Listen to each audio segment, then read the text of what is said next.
I've been waiting to see you all year.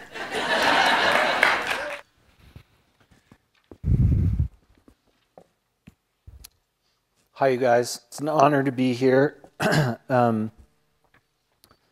We're encouraged to make prefatory remarks, and I'm going to make very brief prefatory remarks. David was a friend and colleague of mine, and someone who I admired greatly from the first moment I knew of his work, which I think was about the time that his collection of stories, Girl with Curious Hair, came out. I had heard about Broom of the System, but I read this collection of stories with great enthusiasm and excitement, and heard him read, I think it was 1988 maybe, or 89, in New York at a tiny little sort of performance art venue called Dixon Place. I didn't tell you this story yet, but it's a great story, with Bill Vollman. They read together, and David read for about an hour and 20 minutes, because he hadn't yet learned the keep the reading short thing exactly. And Bill Vollman fired a starter's pistol during his reading, so it was very eventful reading. And I was completely bowled over by the book and by David. And it happened not long after that we had the same editor at Little Brown, and so became sort of stable mates, I guess, or litter mates of some kind. And I got to know him quite a bit better as a very admired colleague. So I'm going to read a couple of very short things.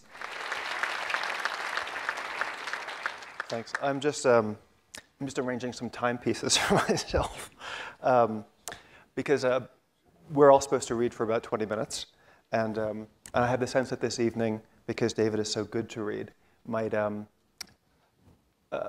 live in New York City, and every year on June 16th, people celebrate Ulysses by reading that whole book, in 1 or 2 or 3 days. And so I think this evening, since we're getting to read David's work in celebration of his new novel, may take on some of the elements of that, but you guys are lucky because there's no writer who's written for the last 25 years who deserves that kind of attention more. But I will try to hove to getting you out on a decent schedule. David is an extraordinary writer. One of the things that I think is kind of that makes him so good is that he seems to have, when he's talking about his own work and about how hard it is, he seems to have a sense that it will be extremely difficult, even though anyone who's read him or anyone who knew him knew that he was just about as charming a personality as you could come across, and on the page, about as charming a voice as you could ever find. But what's funny about David, when we were driving around, is he was talking about writing, and he said, I don't think writers are any smarter than other people. I think they may be more compelling in their stupidity or in their confusion. He truly was the funniest writer of his time, among many other things. As I was approaching this event, I was feeling some mixed emotions, feeling that, well, the main person isn't up here. And as I've been sitting listening, I've been just struck by how one of the great things of writing of this quality is that it lasts, it conjures someone who's gone from us. We continue to have him here.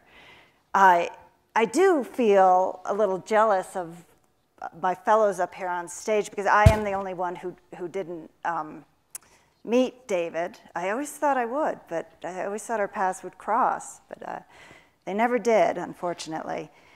So I can speak tonight a little bit about what it's like to read him, and I think I share with many people in the audience, probably just from listening tonight, or if you've read David's work, the feeling that if you keep reading and keep reading, you kind of forget that you're not one of his characters, and you start to talk like his characters, and you start to use long sentences with lots of subordinate clauses, or else you say, this is a pile of shit, and you think, oh my God, that's just straight out of David Foster Wallace.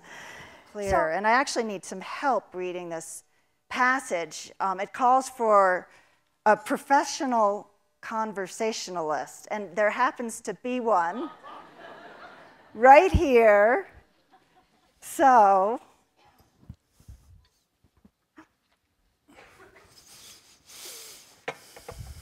I'm a boy, if you can imagine that. A little boy.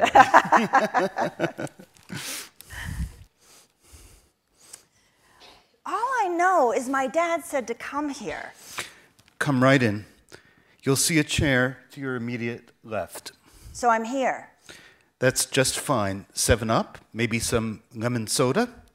I guess not, thanks. I'm just here is all, and I'm kind of wondering why my dad sent me down, you know.